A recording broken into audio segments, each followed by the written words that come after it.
everybody today? Does everybody have any thoughts, wins, anything they want to get a little coach through before we dive into the rest of the strategy for this month? And I'm still drinking my coffee because it's been one of those mornings.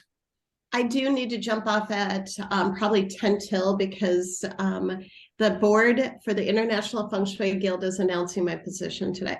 Oh, you're getting the position. Did we know that? No, I had kept it quiet because I wasn't sure if it was really going to come to fruition, but they nominated me to be on the board. Excellent. Congratulations. That's amazing. Thank you. Yeah. What position?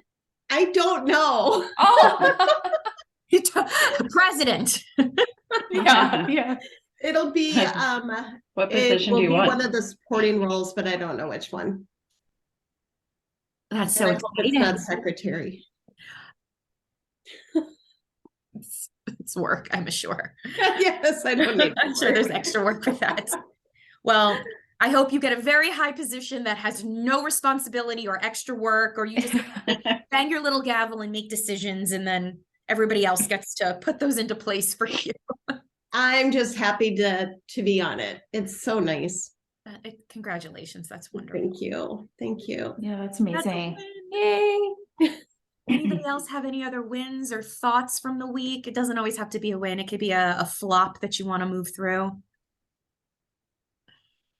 Anything else major? I want to know where did you land your desk in your office, Susan? Oh, it's been a trial and error. So it was over right here. And now I just moved it here. So we had to take it apart and reconfigure it because it's an L-shaped desk. So I was over here. The door is like right here. So I was really in the secretarial position.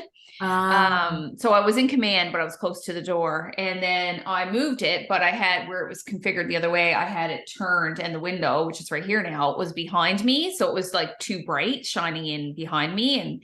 And so we moved it this weekend, but now this is the first time I've sat at my desk. Well, I sat here this morning, but I got to change my cursor because my monitor, like main monitor, is here, and I'm looking at you on my laptop, but I was like, how do I get my cursor over to this spot? Like I got to go that way to get the cursor that way.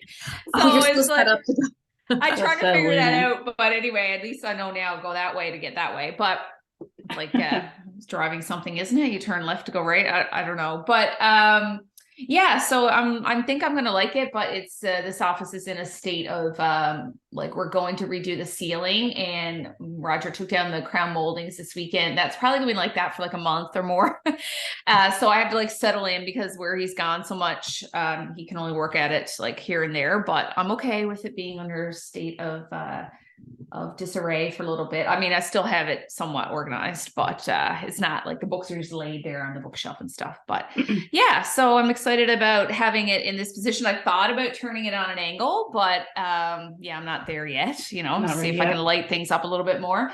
No, but as for like wins or whatever things to share, so I posted it in the Facebook group. So I decided to open up what was going to be kind of a group program for Feng Shui for Finding Love. I thought, well, I'd love to do it and try it out with people. So I put it out there to the people who attend it for it to be a one-on-one session. I wanted 2 people to do one-on-one. So I was going to offer them it at the same price as the group program.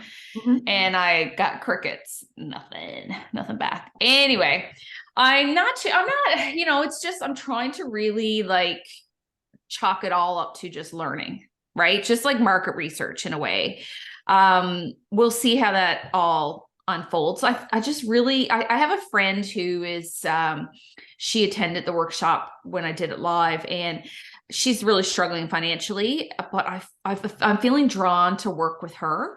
So I'm going to meet with her sometime in the next little while. And I think I might like approach her to see, like, I know, like, Angie and Laura, that's our teachers, say, like, let them ring your bell. But where she attended the first workshop, I'm just going to put it out there to her if she's interested, if she's not. And she has some good connections in the community. Like one of her best friends hosts a local community program where they bring in like a local talk show. And so if I could, like, my goal would be almost like to get on that. So see if like she could, if she thinks it's worthwhile.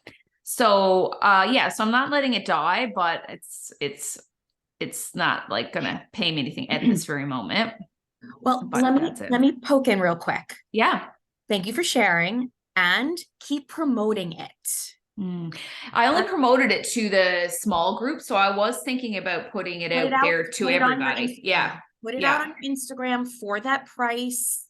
Yeah. Tell people about it. Make more posts about relationships that are rooted in your feng shui stories, about you and your husband, what you did, how it changed your life.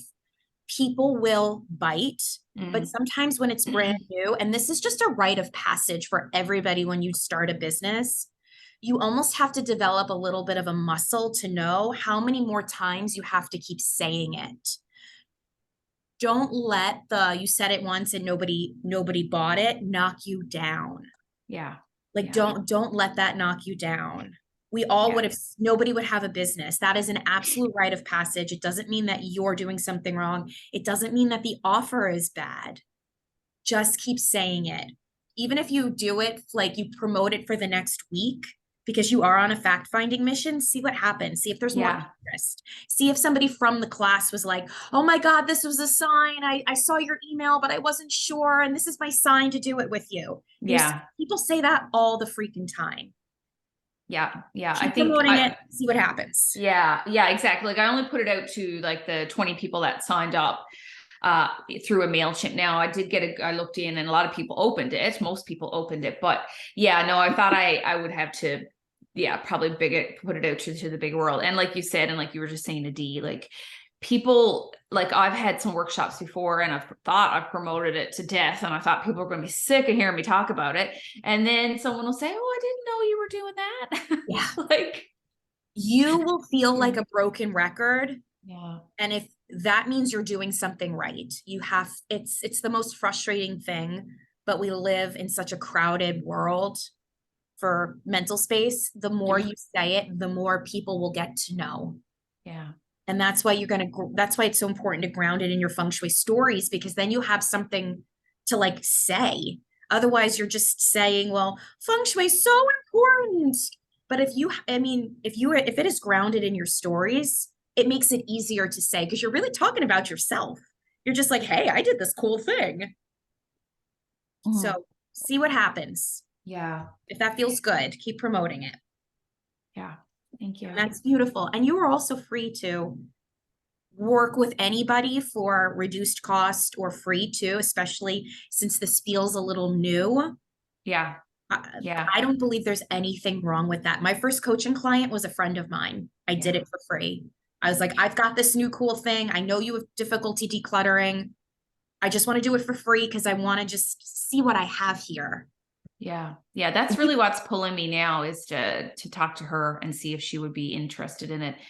Cause I believe a lot of it too, where I am is once you get like certain people, some people who are kind of out in the community and she is talking about it, then it's like people start to get FOMO, right? Like, what is this? I need to get in on it. I need to be part of this, right? So that's like, I'm trying to get to the point where people are, and I have some friends who, are doing that already. And but I really believe it's like the if you can start having, I don't know if this is good or bad or whatever, but like if people can start feeling like, oh, I want to get in on this. I want to know what this is all about. I don't want to miss out, right? FOMO. Yeah. I think that drives a lot of people. Well, yeah, I was just going to say, I think that's a marketing way to get people. It drives people, to do things, to buy things. Yeah. See how it feels. See what the cat drags in. I always say that to myself. When I put out a new offer, I'm like, let's see what the cat drags in. And I give myself a tinkle.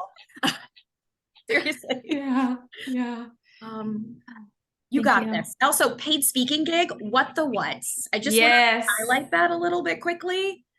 You guys, you have a skill, and if somebody wants your time, you get to charge for that. You don't have to give your shit away for free. Yeah. You already do that on Instagram. Yeah. Masterclass.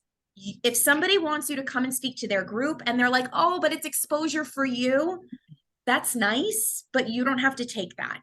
You can say, no, my speaking fee is $300, $250, whatever. I think my first speaking fee was $150 because I didn't know what else to ask for. I mean, so you can literally ask for anything Yeah. you want. And what's the worst thing? They say no. Well, exactly. And she was really afford she that. was- Yeah. Yeah. And she was good about it. Like, because I brought it up and she's like, you know, the people that are speaking. So I'm doing a talk for this woman who's running she has this like wellness, I guess she's a yoga teacher, but she does a lot of meditation and things. And she's doing an 8-week chakra series. And so, I mean, it's a perfect audience. Mhm. But she asked me to talk to her group. And when I asked about the fee, I said to her, so I'll just email you my fee and you know, some dates I'm available. And she said, well, some of people are doing it for exposure and these are her friends. And she's like, I absolutely don't think that you should necessarily do that. But when someone tells you that, like you feel like kind of like, but she's charging people. My thought process on it was people are paying to do this program with her. Mhm. So, you know, and I know she got a lot of people, like she's making a lot of money out of it. So, Yes. you know, I think You she should, you know, You and have she's like, every you know, right. they're coming in and we're giving them a blessing. And I'm like, blessings are not going to pay the bills. No. Right. Blessings are lovely, but you're right, they Yeah, cannot I'll pay the take- bills. I'll take the blessing, but yeah, so no, I'm excited about that. I think it's going to be That's beautiful. a great talk. So yeah, like it's ebbing and flowing, and I'm talking to a real estate person. Hopefully this week she messaged me based on one of my one of my posts last week. Now I've talked to a couple real estate agents. I've talked to a couple real estate agents already, and it's not really gone anywhere. But you know, that's not gonna. Yeah, that's not If gonna. you still want to work with a real estate agent, somebody will step forward. Yeah. Yeah. Yeah. And she came No, to me. people These other ones I kind of met at networking events and then Yeah. followed up with them. So she reached out to me specifically about the feng shui. So That means so she's we'll see. interested. She's a warm lead. She's not a client per se. Well, she might become one, but Yeah. she's a warm lead. So, you know, she rang your bell to borrow your phrase from Yeah. Yeah. So opportunities are coming, probably between the mixture of the feng shui you're doing in your house and just I don't know, putting yourself out there. Yeah. Let me know what the one that reached out to you wants to help me dial in my Yeah. and what I 100%. can offer in my office. I just want to do something simple in my office so then I can grow word of mouth. Yeah. Yeah. She mentioned it as a potential for her clients. So maybe when people buy a home, if like Yes. she wants to offer it up to them, I don't know if she would give it to them or if she would just say, you know, here's an offering. Like, I don't know if she would give it as a housewarming gift or if she would just put it out there to her clients, just spread the word. But I will definitely let you know, Dee. I'm hoping to meet with her later this week and find out what, you know, a little bit more about, I'm sure she wants to know more and I'll find out more as well. So yeah. Wonderful. Drop it in Yeah. the Facebook group when you find out. 100%. Yeah, Yeah. definitely. And actually, Dee, to get you going, I had a real estate agent when I first started working reach out to me and actually, as a gift to his homeowners, hired me to go and feng shui the home. So that's how that worked. He paid me my service fee, and he sent me all over the place. Oh, Yes, that's that's awesome. And amazing. Yeah. I was going to include that with all of my home purchases as my gift instead of Full. A You nice cut out set. the middleman. yes. There you go. Yeah. So there's so many symbiotic relationships too for you guys if you want to go that route. And also, final thing too, you guys, because of social media, you can have an international business. So I Yes. know I want you also to remember that because I know it's like a big thing to like remember. I was like so freaked out when I had to start putting time zones in my emails because I was like, oh my God, these aren't people in my community anymore. Yeah. So you can have people from all over the place. So you get to say that in your social media posts too. I work local and I work international. We would do a virtual session. So you don't have to just play small and just be local. You can literally be international or across the country to start.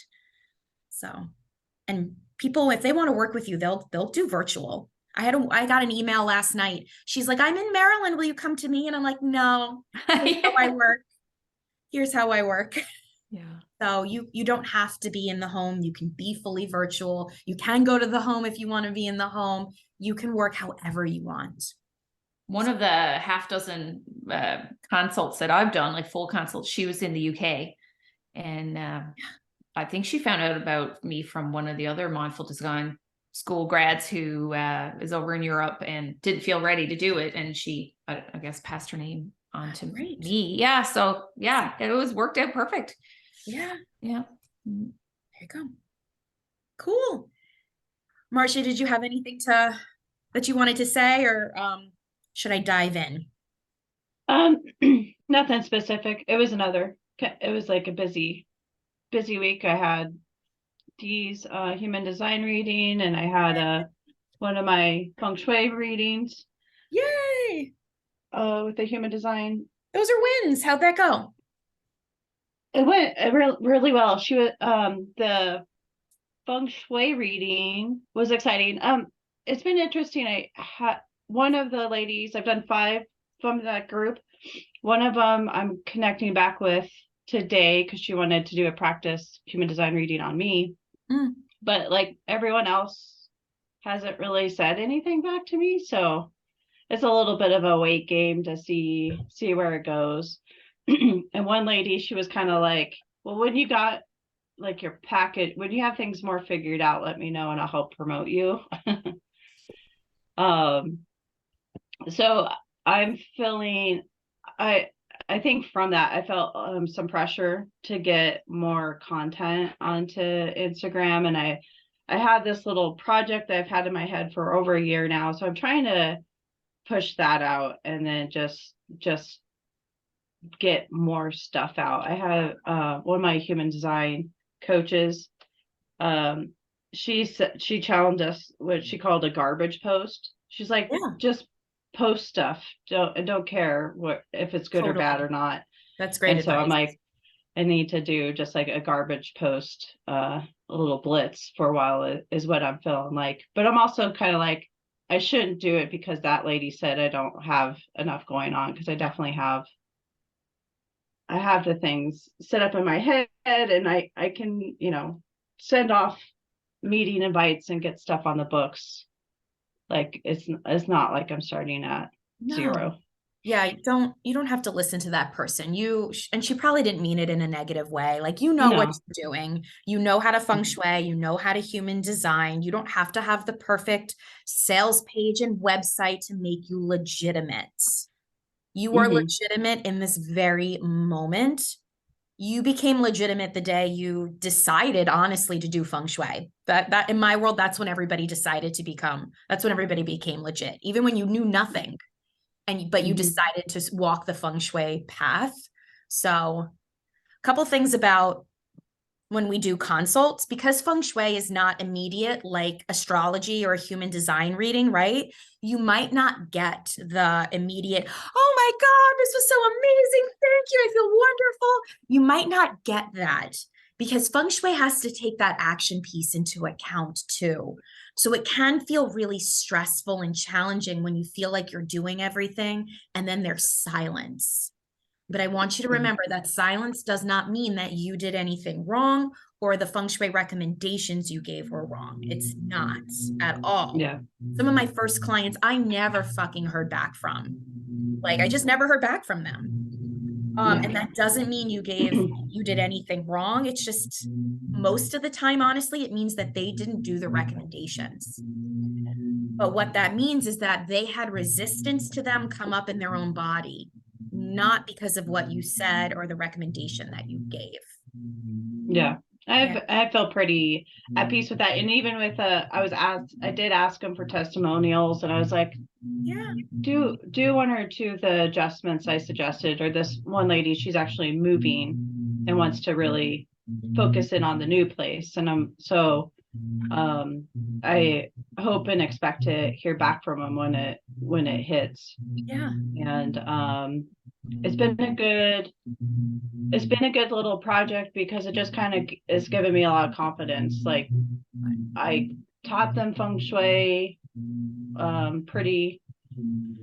one of them had some knowledge, but most of them really just didn't know much, and gave them recommendations and worked with them on their floor plans. Oh, and I found the software.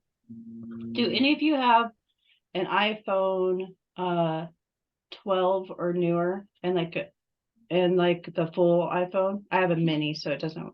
I do. Mhm. I've got the new Okay. iPhone. What? Cool. Maybe I'll post it on Facebook, because I Yeah. want to try and figure out how much instructions I need to give. But there's an app called Polycam, and if you have the new iPhone, it has the LiDAR camera on it, and you basically just like walk around the room, and it senses the edges, and it draws you a little floor plan. That's so funny. Can you drop that in Facebook? Oh my Mhm. God, that's All my awesome. clients. So I That thought really great for people that like have stress around drawing the floor plan. Yes. People do. So this is hopefully the learning I got from that terrible trip to Steamboat. I was using the little bit more complicated version of it, and I found out they had this like kind of speedy version of it, and I was like, this could be layman sounds like a bad term, but like the uninformed of floor plans, like this could be an easy tool. And it's kind of like you get 3 free days, and then I have an account, so you should be able to just like send it to me, and I can actually put it into my software to draw floor plans. You mean for your clients or? Mhm. Awesome. Hey, That's- I have a question for you. Would you ever consult and do floor plans for me for real estate when I'm doing Yeah. houses? And then we Yeah. can go offline, but that would be awesome because there's also a feng shui eye on it. Yeah, definitely. And that's another kind of product line I'm interested in exploring, is if a person doesn't have a good floor plan, or they want a floor plan because they're going to do a remodel in addition to what we're discussing, I need to pay for that auto test license somehow. Yes. That's awesome. This is such a good example of you bringing your other skills and integrating them into your feng shui business. Like that is Mhm. just a clear-cut example of that. You have these Yeah, other skills. that's a great idea, Dee. I never thought of like, maybe it's real estate people I'm helping with, because I also am trying to get better at Canva and some graphic artist stuff, and so I think a pretty floor plan sells different. Totally. Mhm. Totally does. Yeah, and I had a great weekend on Saturday. I met a lady with 2 houses to sell. So I might have to use you sooner than later. All right. I'm hoping I sign her. I'm actually planning on signing her. That's the Yes, way you I'm- are. Can we just So- stop for a moment and like everybody's having wins? Like these are Yes. wins, y'all. I said at the very beginning, we are going to celebrate the tiniest little thing because at this point in the game, we have to but this is how we build to the huge goals of like money and clients all the time. Like these are fucking wins. Yeah. I'm so proud of you guys. These are such good. Thank you. We'll have lots of testimonials for you. Oh, And Marsha, I'll send you a testimonial over later today. Okay. I loved my human design session. It was amazing. yay. Oh, Can't wait. Susan, we finally figured out our ski trip is tomorrow. So actually Wednesday or Thursday this week I am available if you wanted to if you're available, and push it up a little bit. Okay. I'll look at my calendar and yeah, let me know, Marcia. Like, can you send me a note? Like, just respond to my email. Yeah. Or Yeah. the last email. Okay. That's Sounds good. Practice Um, sending you a calendar. I love invite. this so Okay. much, you guys. Love all the collaboration. Okay. I'm going to dive in. Was there anything else? I didn't want to cut you off, Marcia, if you had something else. No, that was great. I thought I didn't have anything to say. Apparently I did. Okay. So I think I stopped somewhere along the way last week. So we kind of actually, you know what? Let me go back. We jumped ahead a wee bit. So I just want to come back to our Okay. So we kind of I can answer more about this, but we kind of ended up doing a little bit of the back end tech, and some of the financial tracking and cash flow in a business. Were you guys all able to find the financial spreadsheets in Kajabi? I have not looked since you put them up. Okay, my fault. I didn't actually hit publish on Kajabi, so I did that whenever I saw you guys were saying that you didn't see it. So that is published. Here, you know what? Why don't I do this real quick? Why don't I show you guys where it is? I can just move my Kajabi over. And I'm really glad that you made this 4 months because you cover a lot of information. I know. I realized it needs to be, it just needed to be longer. So you guys are more than welcome to come through again. Like I said, I haven't finished all the pricing on it, but I'm going to make it just like a stupidly low no-brainer just because I know there's so much. Okay. So, and I know my Kajabi is not the cutest. My virtual assistant has so many other things to be working on. So here's like your main page. You've got your month 1, your month 2. Here's our month 3, week 1, solid structure part 1. Here's the replay. The replay will always be up here. And then I have some downloads. There's one download here. This is the income distribution calendar. Yep. That's what my husband made for me. That's all the different buckets. So if you made $100, you put that in there, and based on your percentage, it would say, you know, this much to your savings, this much to your personal account, this much to your joint finances, however you guys do it. Yeah. Right here. So if you have to scroll down. That's what everybody says they don't do. You got to scroll down. Here's the link to my intake form. Here's the link to the earnings and expenses worksheet that I actually got from another coach of my own, but I think it's fabulous. This is a clean copy, by the way. This doesn't have all my back end tech on it just because that was just a lot. Perfect. Yeah. So I have clean a question Yeah. on the intake form. Mhm. I think in Squarespace, and I believe Calendly, maybe I've done it before, that sometimes you can do like an intake form. Is there a reason why you have it in Google Docs instead? So because I don't use Acuity anymore. I think Acuity does have a way for you to do it. Yeah. Okay. I stopped using Acuity when I switched from having primarily a consultation-based business to a coaching business. Because for me, Acuity didn't have the functionality for coaching in the way that I wanted it to. Acuity is great for a service-based business, so consultation style, rather than like somebody books a 3-month journey with me and I need them to have that 3-month just kind of all set up. There's probably a way to do it in Acuity.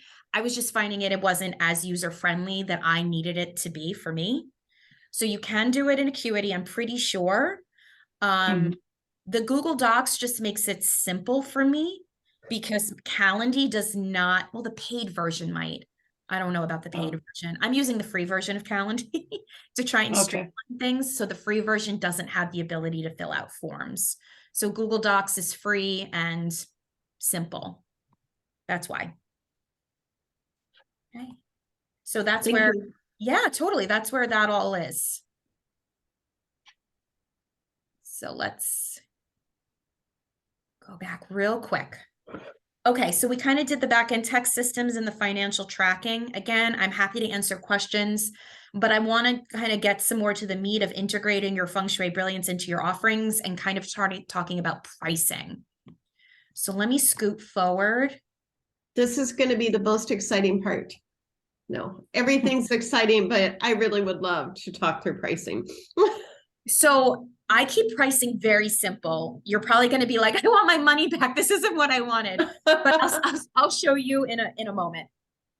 So I think we stopped here about like, what is coaching? I just wanted you guys to have a better understanding of what some of these terms are. I know when I started, it was all over the place. Like I was like, what does any of this mean?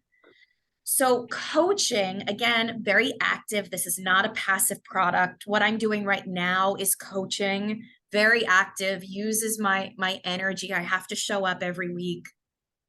But coaching is basically where all of your other skills can kind of come into play if you choose to set them up in that way. Now, Marcia, you don't necessarily have to coach when it comes to creating floor plans for other feng shui practitioners or interior designers or what have you. Coaching for you, let's say, would be you're training other feng shui practitioners on how to make a good floor plan. For you, that would be a coaching skill based on something you already have that you could then monetize and teach to others. So when we coach, it's any additional skill that you've acquired and you can now teach others how to do. This is coaching right now. I went through 3 years of not knowing what to do in my business, especially from a marketing standpoint, specific to feng shui. I gathered up all that wisdom that I learned, and now I'm teaching it to others so that they can basically get their businesses off the ground from a social media standpoint. So yeah, I'm kind of having a hard time with the right word to call myself, and maybe you kind of just uncovered it that I do different things.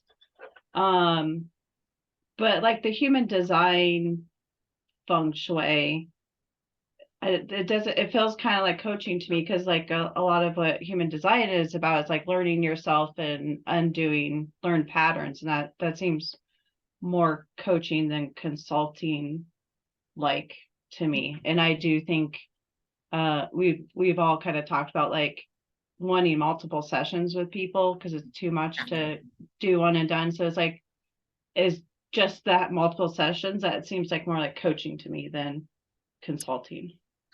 So yes and no. That's a very good question. I think when it comes to coaching, it's not just multiple sessions. It's a desire to go deeper. It's a desire for them to come out of your multiple sessions with some sort of skill or knowledge acquisition. Because you can, let's say you can have a 3-step human design reading, right? You can split up your human design consult into 3 separate sessions. That might not be coaching, but if you then wanted to teach them how to really accurately use their strategy and dive into their personal needs around when they're maybe against their personal strategy, and then maybe finding ways in their life that they can use their personal strategy, that's coaching. Because you're trying to get them to come out of your sessions with you with that knowledge and skill acquisition. How does that land? That makes sense. Yeah. So a skill or knowledge at you're or teaching them yeah. something. Yeah. And maybe it's as much about unlearning as learning, but that still is like a shift. Exactly. That's still a mindset shift. If you're helping them unlearn and unpack who they are in the hope that their life then gets better, that's coaching. Okay. You're taking them on some sort of transformation. Whereas a consult, even if it's over a couple separate sessions, it still might just be a consult.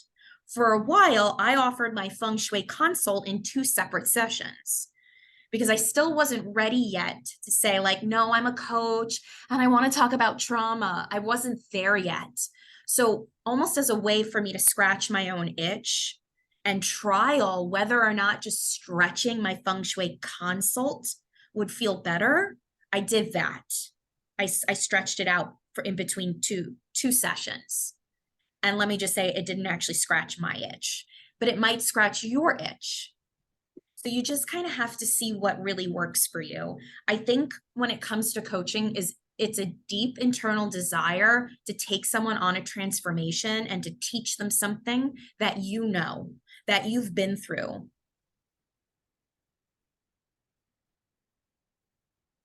How's that land for anybody? If anybody has any questions about that. So I'm, of course, here, I'm teaching you guys the strategy behind growing a feng shui business. And so this is certainly some coaching, but I'm going deeper than that. And we're doing the inner child healing work around why this strategy is not as just simple as flipping a light switch. And that's my style of coaching. I like to take people really deep on an internal self-exploration journey and help them uncover why it's hard for them to do these things. Otherwise, everybody would just read a book and have all the knowledge in the world. You know, everything would just be easy. Read it once, done. I can do it now. Eureka. But it's like why we have that resistance. So that's my style of coaching. Thoughts, questions, concerns? Okay. So like I said down here, coaching can focus on skill acquisition. You don't have to do the deep inner healing work. You can just teach someone a skill that you are intimately aware of, or you can go deeper into the healing, which is kind of more of a trauma-focused lens, somatic body work, or what we're doing right now, which is both. So quickly, I just want to point out, again, almost like what I was talking about really at the beginning with Dee, about reposting content with like almost needing to make it harder on ourselves to prove ourselves. Women especially tend to avoid things that come easy to us because we overlook them. We're like, oh, that's just something. A man will monetize putting his socks on. Meanwhile, we're all like, we can put our socks on. And he's like, no, my way of putting your socks on is better. And I'm going to show you how, but pay me $300. Whereas women, we would just be like, oh, let me just show you how I put my socks on. It's a great strategy. This is going to change your life. Oh, no, take that money back. I'll do it for free. Right? We don't tend to monetize the things that come easy to us because it feels too easy. This is when I talk about being addicted to struggle. That you don't have to have trauma in your background for this. This is just being a woman in our fucking society.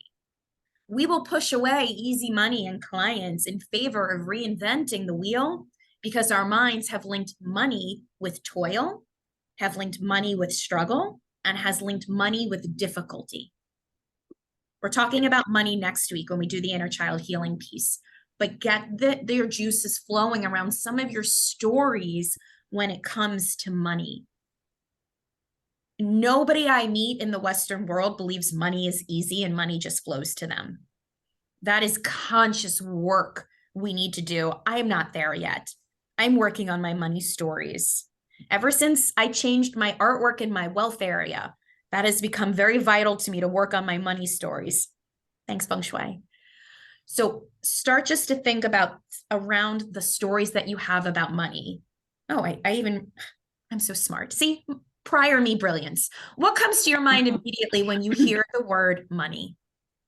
Why don't we just take a minute? What comes to you when you hear the word money? Be honest with yourself. It might shock you. Work is the first thing that comes to my mind. Yeah. What else? And then I'll tell you guys what usually comes to me first when I started doing this work around money. Worthiness is what I've been struggling with is, am I worthy to accept this money? And am I good enough to be a coach or a consultant or a practitioner or, to be an entrepreneur? So that's been my struggle the last 3 years. And I've been working on that with you. And I also do tapping. Love tapping. Scarce. Yes, scarcity. Right. These are the first words that come up when we hear money. For me, it was a very clear, that's not for you. Like so clear. But this is when we go back to all of our money stories. I actually have a really great book that you guys might like. Let's see if I have it here. Oh, here. Let me get it real quick.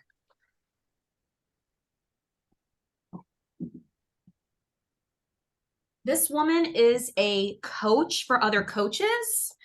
But she's basically a money coach because I can't teach everything. Otherwise, you guys would be with me for a full year, which is totally cool. We could do it, but it's not my area of expertise. So I love this book, Get Rich, Lucky Bitch. Oh, She's a coach for other coaches. I'm actually in her Facebook group. You do have to buy into her money boot camp. And it was like, I did it a few years ago. It was like $1,200. But I just pick up the book. The book alone will open you up to so many of your money stories around what you believe money to be. What's her name? Denise Duffield Thomas. Oh, I think I've heard of her. Is she Australian? Yeah, she is. Okay. Yeah, I've heard of her. Find her on Instagram. She's DDT, I think, on Instagram. But this book is fabulous. And when I started looking at my money stories, I wasn't ready yet to really shift them, but this really helped to get me thinking about them. And you'll pull up a lot of ickiness, a lot of grossness. This is inner child healing too, by the way. Anything where you are going to look at your own shit from a conscious level. And then she doesn't teach somatics, but she tells people to go do ETF tapping. So she gives you a whole way, like a multi-step process of getting this kind of money stories out of your body. She just does it with ETF tapping, which is just another somatic based practice. I do it with inner child healing. She does it with tapping. All of it is good. All of it is based in the body. Okay. So that's a really great book to start to unpack things. So we're going to talk more about our money stories next week, but you guys can just get the ball rolling on how fun that's going to be. Also, go work in your wealth corner. What needs to happen there? I changed my artwork. I had a huge clock. Let me take a step back. I had a massive fucking clock on the wall in my wealth corner, and it would tick. And honestly, one of the best things I ever did was taking down all the wall clocks. And I just remember standing in my kitchen, and I looked up at it one day. I can see there's an opening in my kitchen through to my living room. And I looked at it one day and I was like, wow, no wonder money feels so pressured to me. I have a huge fucking clock right here. Take the clock down. My husband was not happy, but at this point he understands that feng shui wins. And I took it down and I just left the wall bare for a while. And I just was like, wow, I need some sort of artwork here that has some more ease to it. So we go out. I live, in a fun little town that's just north of DC, where there's a lot of antique stores and a lot of like craftsmen and designers. So we find this really great purple piece. My husband liked it too, hand painted, local artisan, and we hang that up. I'd say within a few weeks, I had really been pushing away all my money stories because I was just so like addicted to the struggle of like, why is it so hard? And then I realized that I was like, wow, I'm really fucking addicted to that story. It's time we get rid of that story. And then that really helped to open me up. Because again, remember, feng shui doesn't always bring in exactly what you want, but it's going to bring in the healing required to get you there. So go work in your own wealth areas. See what's happening. See what you're avoiding. What are you resisting? Is it extra light? Is it changing the color? Is it new artwork? Is it taking down wall clocks? Is it cleaning and decluttering? Just go look. Plus, there you go. You have some more money stories. You have some more feng shui stories to talk about. Also, I want to make it clear, every feng shui story doesn't have to have an offer attached to it. I wasn't sure if I made that super clear. You can just say your feng shui stories because they're fun to say. And you can teach somebody why feng shui is so important just through your personal feng shui stories. Cool. In case I didn't make that clear. Business is an extension of yourself. You did not start a business to be a slave to it. Your business works for you. You do not work for your business. That is the easiest thing to say and the hardest thing to do. That's why I had my meltdown yesterday. Yeah, and I had a complete meltdown yesterday. Okay, thanks for sharing. So anyway, but go on. But that's do just you want to hit me. unpack It's like, more? so I just felt completely overwhelmed. I'm doing my corporate job, I'm doing my real estate, and I'm doing this. And it really, being a real estate agent and a feng shui practitioner, it's like, I'm a salesperson and I'm my own boss. I've got to build this. It's up to me. And I just feel I had the overwhelming, like I'm failing yesterday. I'm just like, I can't keep up in my home. I can't keep up at work. So I had my meltdown. I cleaned up. I Palo Santo'd. And yes, we talked about this is a great story because I felt like crap, but that is why I melted down. So Where, anyway, go where, on. no, let me ask you this, just to give you some more inner child jumping off points. Where in your body did you feel the failure? My heart is the first thing that came up. Okay. When you have some time today, get quiet, ask your heart what's going on. Heart, what do you need right now? Heart, what can I do for you? Perfect. And D2, I had this thought for you the other day, and I don't think I said it. If doing the active inner child healing, that first recording is too much, listen to the second recording. Okay. Just that's the build-up recording. There's no tough stuff in there. It's just telling you lots of beautiful things. So listen to the second one. Okay. That's good to know. And it is interesting that I'm starting to see successes, but can you imagine if I actually did the inner child healing that I'm holding back on? So, Yeah. all right. It's very normal. Very, very normal, by the way, to reach the new level of success and have a breakdown. It doesn't mean you're a failure. It means you're asking your body to step into a greater level of ease and abundance and success when our whole lives we've been told that those things are not for us, whether by society, parents, friends, teachers. So it's a very normal thing to reach a level of success and have a breakdown. Reach the next level of success and have a breakdown. It's not just this, you know what I mean? Yeah. It's a healing journey is because really when we decided to start businesses, I did not know it at the time, but we all stepped into a healing journey, especially this type of, these are spiritual businesses. These are healing journeys that we're on too. Yeah. We don't sell cookies, right? This is deeply personal to, I always say that. I'm like, Hank, this would be so easy if I just decided to sell some fucking cookies. Yeah. I'd still probably have some personal healing to do, but this work is so integral to who we are as people. Of course, it's just hard to, it's going to come with some of that more inner work that we have to do. Yeah. Feng Shui itself is, I think Feng Shui is coaching because I just found I can't just drop I mean, you can, it's not unethical by any means. You can give people the recommendations, and if they have resistance, they have resistance. That's okay. That's where they are. But for me, because Feng Shui was so knowledge-based and action-based, like I just felt like there was so much there. Sorry, I just went off on a tangent, but I just want you to know that it is a very normal thing to rise and have a breakdown. Rise and have a breakdown. I still do. The last 2 weeks have been insane in my nervous system with all the growth on social media. I mean, you probably didn't notice, but I have not been posting on my stories as much. I'm just sitting there looking at my phone on the couch half the day where I'm just like that's literally what I'm doing most days for the last 2 weeks because my nervous system has been so exposed and I'm just handling it as best I can. It's a new level of visibility. So I just want you all to know that that's very fucking normal. It won't just be success after success after success. I mean, it will be, but there's going to be a little bit of this back and forth. Okay. You're doing a great fucking job, each and every one of you. And clearly it's working.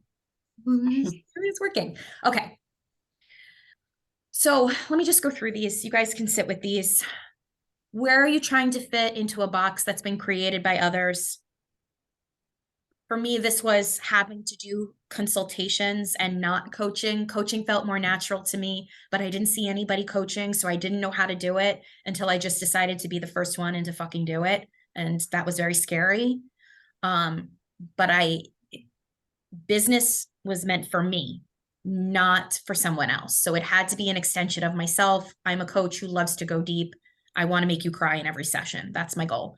So where are you trying to fit yourself into a box that's maybe been created by just our feng shui bubble that we live in here on Instagram because you see everybody else doing it. So then you think, well, I have to do it that way. You don't have to. I want you just to think about maybe where those thoughts are coming in for you. Do your services feel exciting or draining? For me, coaching, I love it. I could do it all day long. It feels very exciting for me. Consults, they feel a little draining. I still do them. That's my favorite thing. I find them exhausting. So where do your services feel exciting or draining to you? How can you better make a feng shui consult fit you better? Knowing that it might not be the ultimate thing you're going to do, but you're just got to move through it.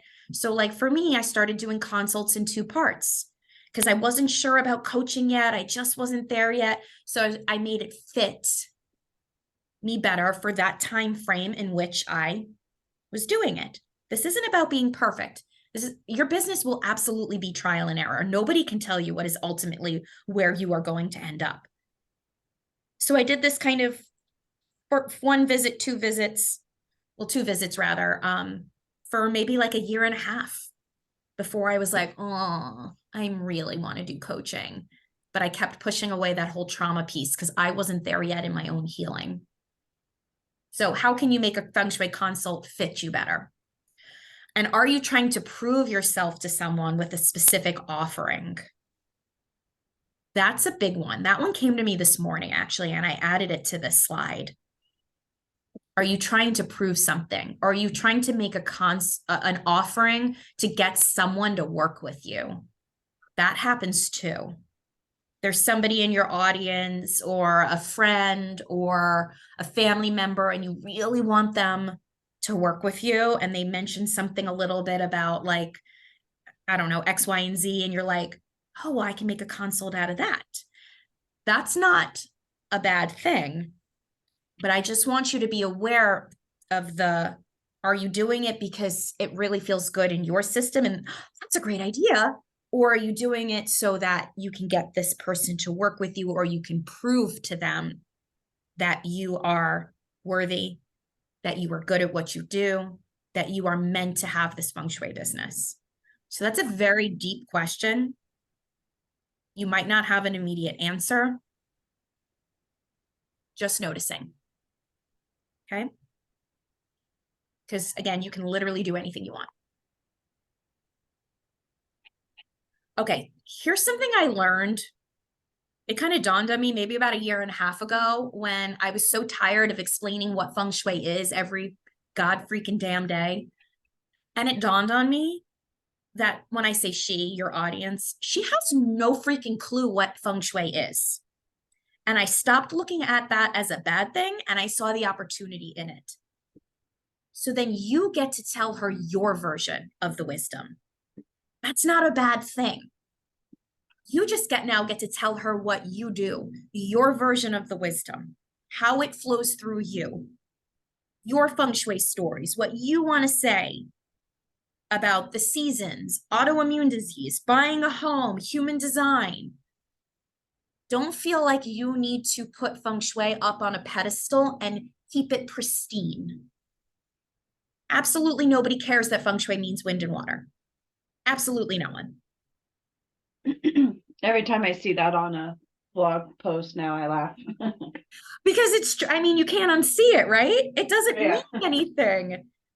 So I want us to now flip our mindset from, oh, nobody knows what feng shui is, to nobody knows what it is. So I get to tell her what I do. That's what makes you the leader and the CEO of your own business. And we don't have to ensure that feng shui stays pristine, and we have to talk about it the way that our mentors talked about it. You don't have to.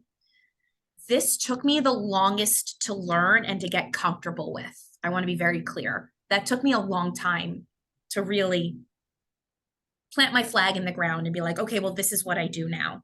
So I don't expect anybody to wake up tomorrow and like, this is there, but you'll slowly start to notice it's just easier to say your version of the wisdom than trying to maintain this glass box around perfect feng shui.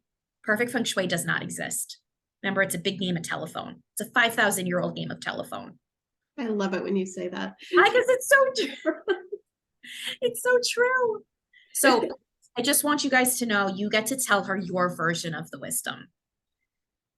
The caveat to that, this is a little bit like about last month when we talked about marketing. We do need to use words, however, that make sense in her world, which is why I keep beating such a dead freaking team of horses. That's not a very nice saying. I need a new saying.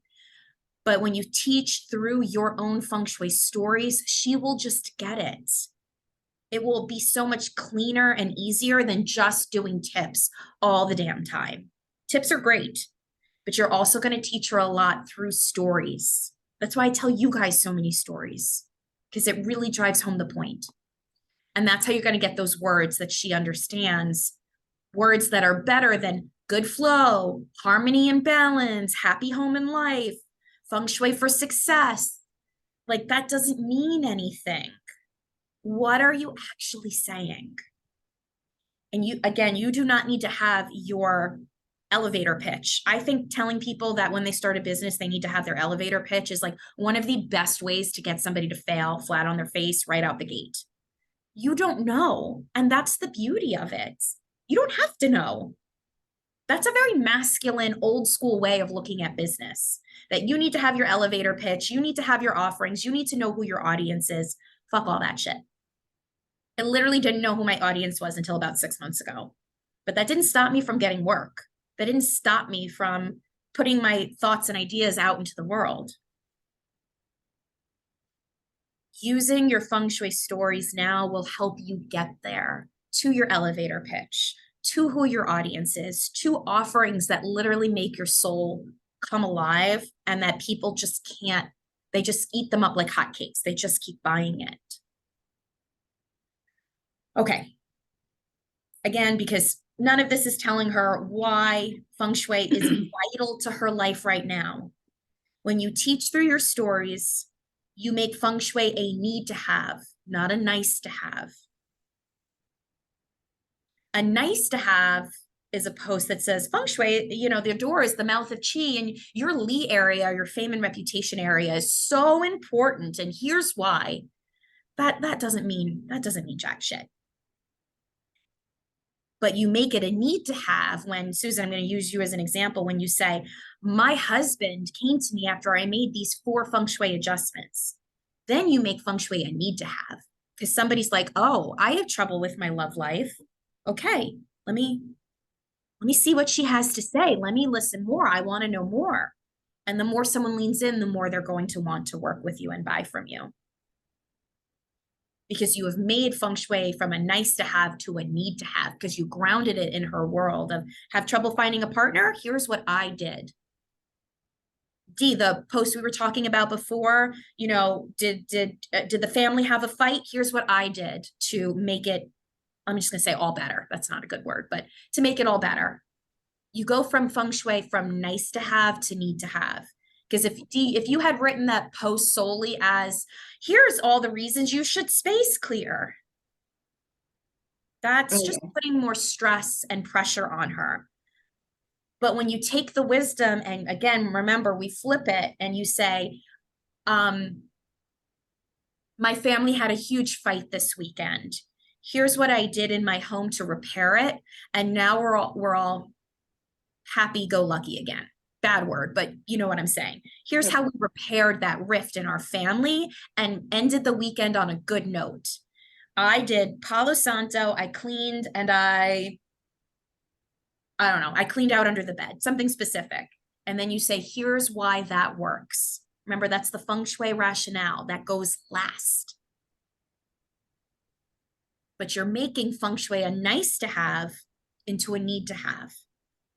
Now, Dee, if that had been just a tips post, your tips are probably the same thing. What you're going to tell her to actually do in her home is the same between a nice to have and a need to have. You've just packaged it differently. Okay. And we can practice this. My hope was that we would have some time to practice this today. Okay. So integrating your brilliance into your feng shui offerings. That's why I'm beating a dead horse again. Go back to your feng shui stories.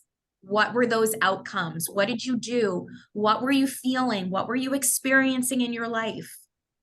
And then were the feng shui shift you did, and what were those outcomes? Because that's what you're selling her. You're selling her on these outcomes. Remember, it's either the problem or the desired solution or the desired outcome. So for example, when I started talking about color, I didn't just tell people about why wood in the Li or fame and reputation area was so important. I didn't say that. Like if you see a post where somebody says so important, it automatically means that somebody's not going to buy it, because so important means nothing.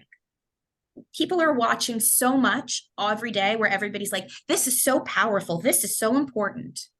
What makes what you do more important than what they're watching from the gut-based person, from the human design reader, from the therapist? It's all important. So I didn't show up and just say, like, I painted a wall in Li and here's what happened. And it was so important that you pay attention to this area of your home. I didn't say any of that. I sold her on what had happened in my life. And I sold her on then what ended up happening in my husband's life.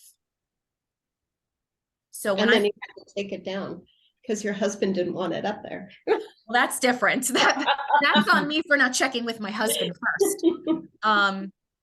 But you can still say these things as long as the person that you're talking about them is cool with it. So I ask all my clients if I can post this stuff about them. I forgot to ask my husband.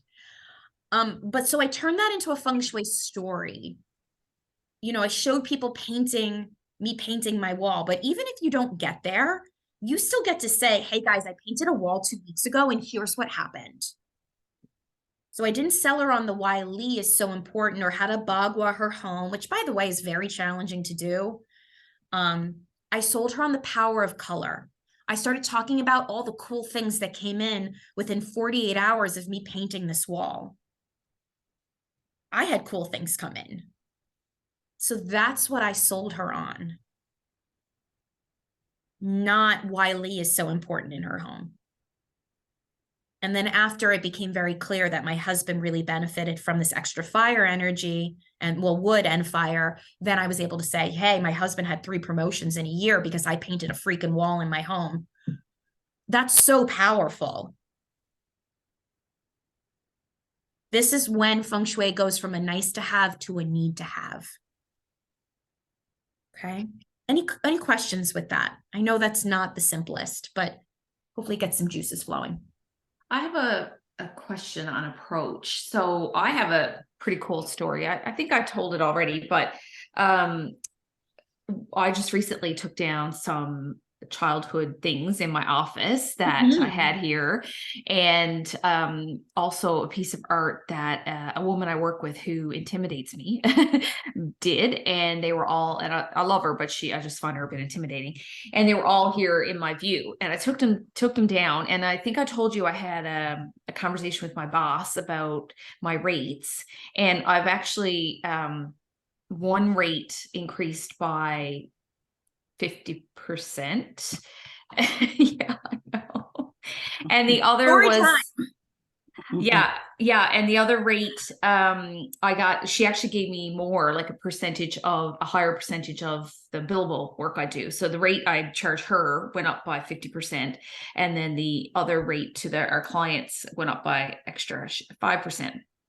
Anyhow, I'd love to share that in a little more detail. So I shared about having a difficult conversation, because the difficult conversation was what I had to do to get, to have the conversation about the rates. But now I want to share that my rates, like what an increase I got. However, I don't want to share that it's about me, because I don't people I work with follow me on Instagram and things like that. So now I'm kind of like, do I say a client or do I because I want to share it, but I want to, I got to kind of protect my privacy. I so get that. That's a good, okay, let me think about this for a second. That's such a good question. It's kind of like the one with your husband. Like, how could you reframe it so that it makes it less personal to the people in your life? Because I have the same thing with my husband. Like, I don't necessarily always want to share things specific to him because he's not as into this as I am, but and into the public sphere. But so, I mean, it can apply to any situation really. Like, how do we share the story, but protect the privacy of ourselves or any identifying evidence kind of thing? I know from a corporate marketing perspective, I mean, that's what they do is to protect themselves, essentially, is using the cover of my client. And would it be a bad thing to say my client? I mean, I am my own client, right? Like, I'm not lying about or I'm not making up the results. I'm just not saying who it is. No, ethically, you guys are just fine. These are good questions. And you absolutely get to protect your privacy and the privacy of other people if you don't feel comfortable saying either your client or yourself. You know what? I think you can just say my client increased her rates by 50% after, just flipping this. So yeah, it really is, I feel, because I finally took down these possessions that reminded me of my childhood. And as a child, who wants to have difficult conversations or who stands up for themselves? It's not the, and then also the artwork that I might even focus on, like artwork that reminded me of, former version of myself or my client of a former version of herself. Once she let that go, she was able to have the conversation and result was an increase in rates. I feel like I haven't really celebrated that very much at all. Like even personally. Congratulations. That's huge. That is huge.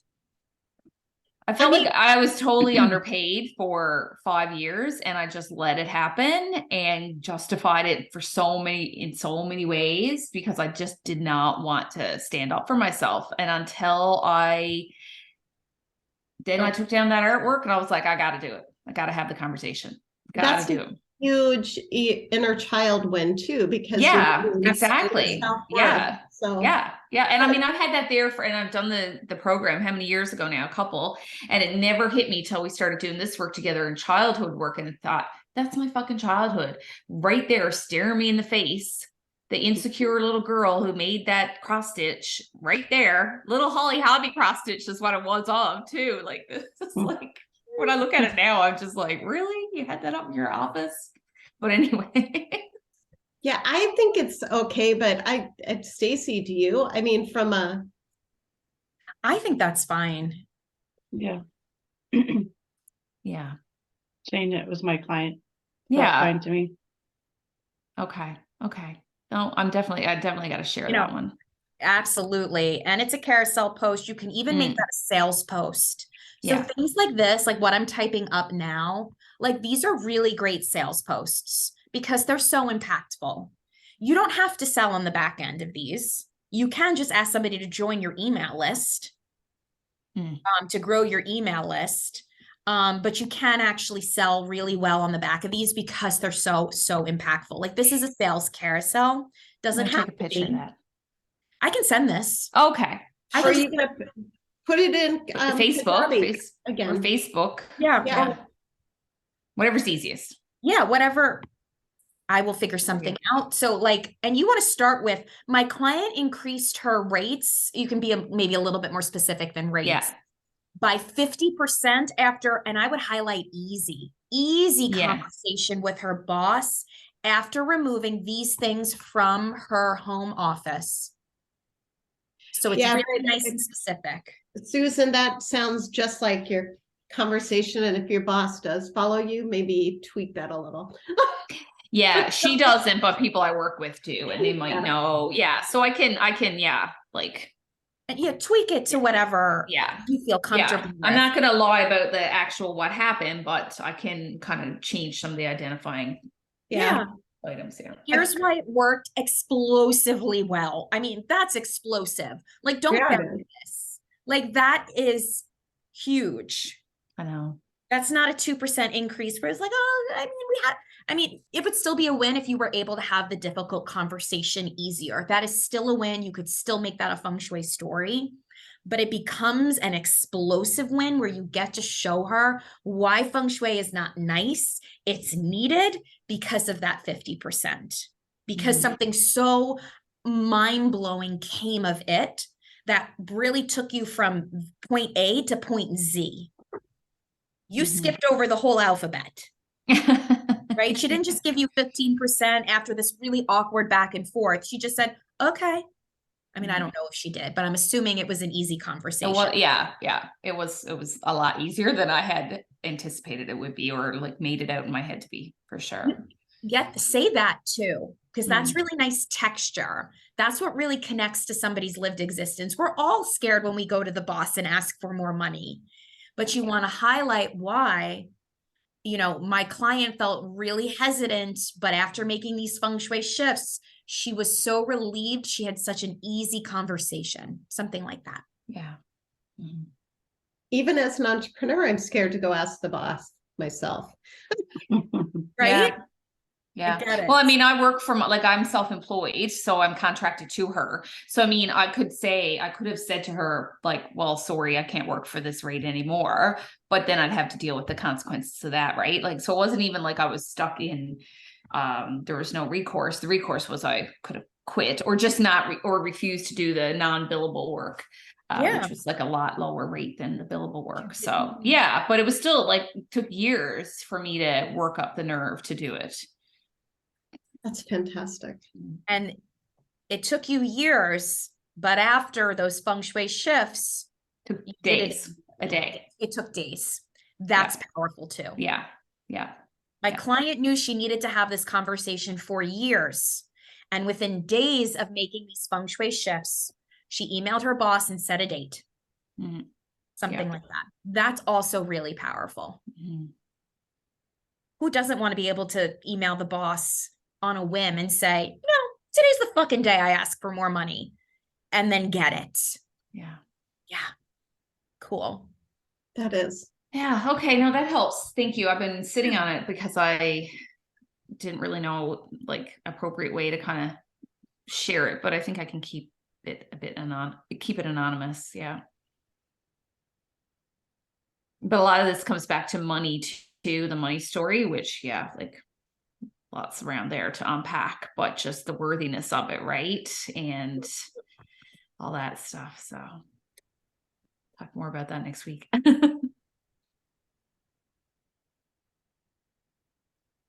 But so I feel like I have autoimmune disease. I've got 3 of them, and my daughter's had them, my son has them.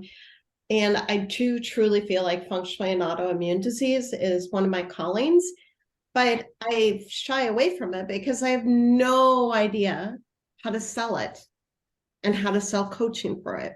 Because I do feel like it's a feng shui consultation, but with my experience as a Reiki master, I'm able to help someone add feng shui to what they're doing through diet to help them feel better and thrive. I just don't know how to sell it.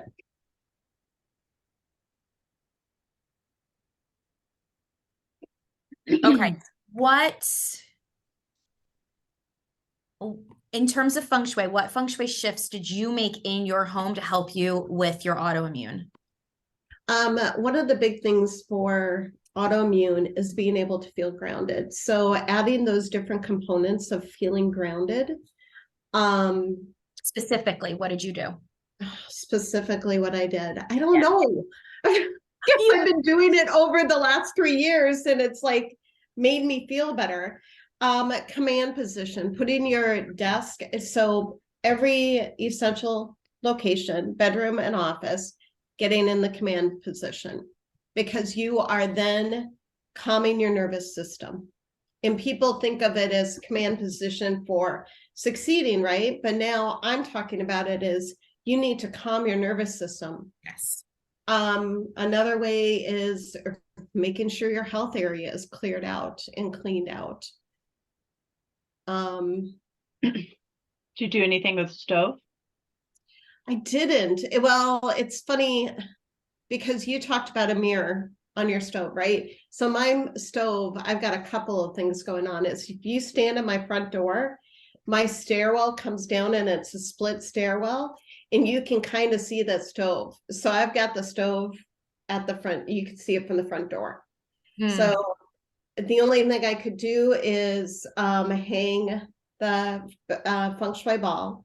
And then the other thing I did with it is I did put a copper tile. So at least I can see reflections. Okay, that's So huge. that was my way of creating kind of the mirror approach.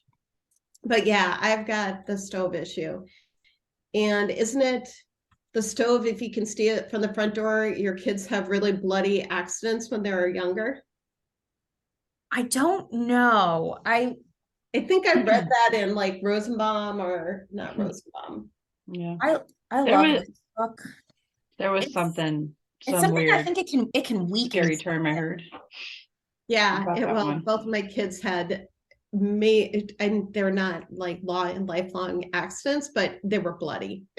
Oh, Like my son put his somewhere. tooth through his lip, and we could not get that thing to heal. He was oh, 8 or 9 years old. But yeah, 9 years old. And then my daughter got a wild idea to drag another friend with her little toy Jeeps down the road with a bungee cord. The bungee cord snapped back, came back, hit her right here.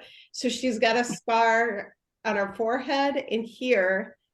And then I just missed her eye. Oh my gosh, bungee cords. And there was a lot of Scary. blood. And Mom wasn't there for that. Oh Dad had to gosh. deal with that. So, but that's what I haven't done a lot with my stove. You've also, like you mentioned in the past, like how much brown you have in your home, right? I mean, brown is grounding, earth color. So maybe you were drawn to those colors. Yes. Even if you want to mix them up now, at the time, they were like helped you probably with some grounding, right?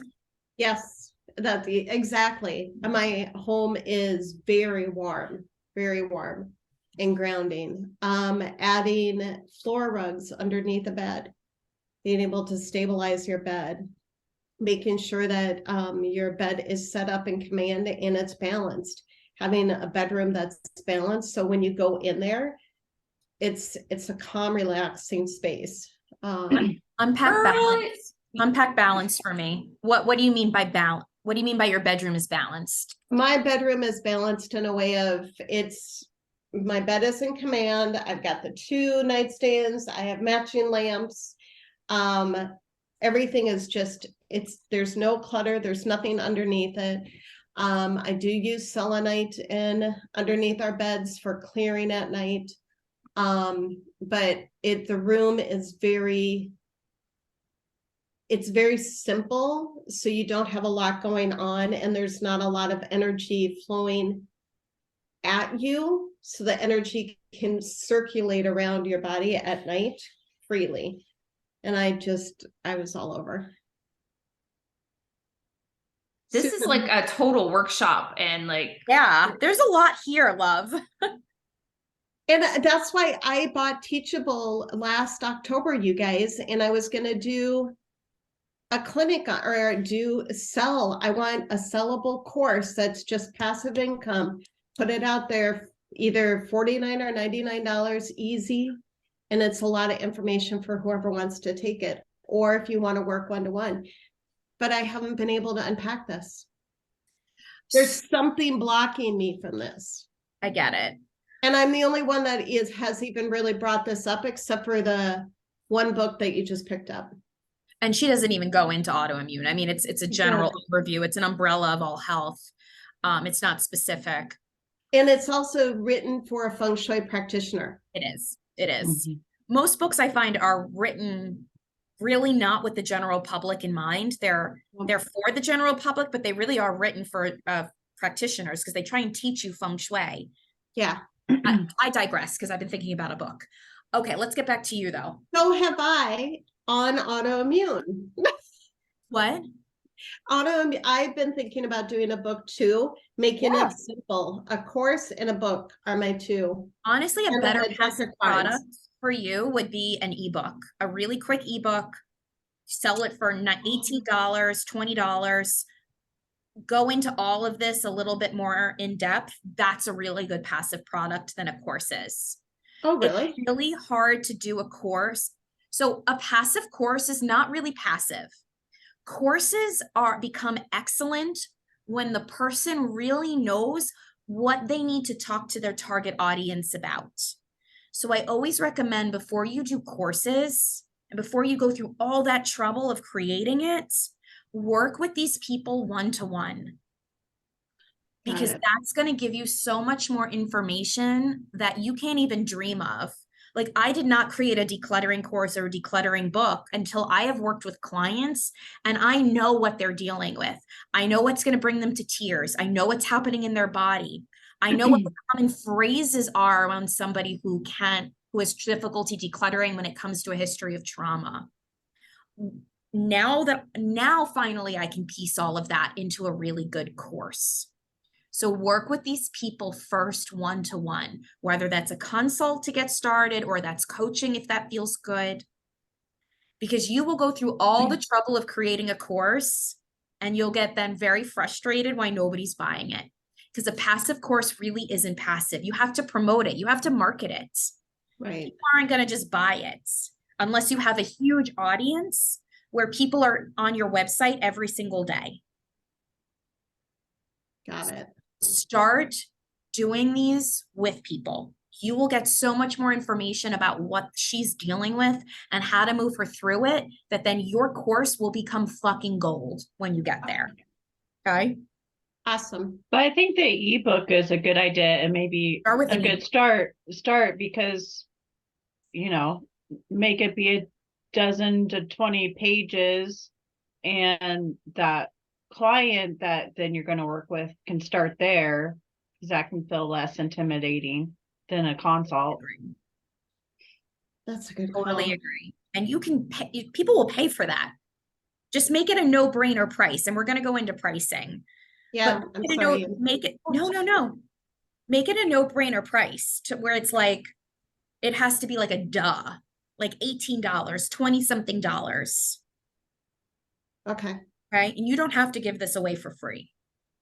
But let's talk about these outcomes a little bit. So these are the feng shui shifts you made, right? So Well, actually, we only have 30 minutes left. Maybe we do pricing before we do this. okay, are you sure? Yeah, I am, Okay. because I really would like to get some pricing. Okay. You're going to hate me when we talk about pricing. Quickly read through, you guys. I'll post all of this. This will just help you take your stories to offerings. Where were you in life before your feng shui shifts? Where are you after that feng shui shift? What did you learn about yourself or your home? Susan, for you learned that you need to pay deeper attention to what is surrounding you in your office, because you went from someone who was dreading this conversation with your boss just being like bada bing, bada boom. That's who you were before, and that's who you are after. What feng shui does she need to learn in order to replicate your results? You're not teaching her 5-element theory. You're not teaching her yin and yang theory. What are the things she needs to replicate in her home and in her life? So what feng shui does she need to learn? And then what personal lessons does she need to learn in order to replicate your results when it comes to your feng shui stories? Okay, let's talk pricing. You're going to hate me because pricing is actually one of the hardest yet easiest things, because we just have to get out of our own damn way when it comes to pricing. Literally, energetically, what can you get behind in terms of a price right now? A price that still feels comfortable, but a little bit stretchy, a little bit like, ooh, who's going to pay me for that? Not so far down down the spectrum where you're like, that it's a ridiculous price that you just absolutely cannot stand with? I'm going to talk more about that, but let me go through each of the points. Raise your prices a little after every few clients.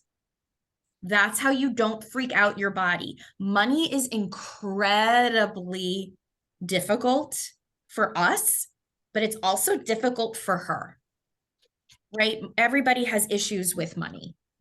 So when I first started my business, I was charging $333 for a feng shui consult.